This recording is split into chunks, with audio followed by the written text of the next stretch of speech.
առաջի պահից այդ ոստիկան Կարեն Գևորգյանի հանդիպումից հետո, երբ նա հրանք է արձակել, սպառնացել է եւ հրանք է արձակել, գտանել, զննել Լիլիթ Աղեկյանին, մերկացնել տեսախցիկների առաջ եւ տեսանկարահանել, այդ պատկերացրեք Լիլիթ Աղեկյանի վրա կրծկալե չի եղել։ Դրանից հետո Լիլիթ Աղեկյանի առողջական վիճակը կտրուկ վատացել է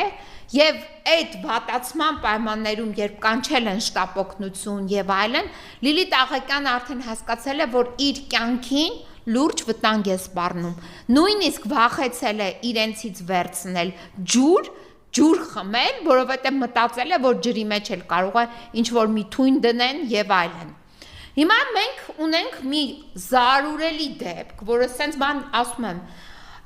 մենք տեսել ենք, ինչպես են, այո,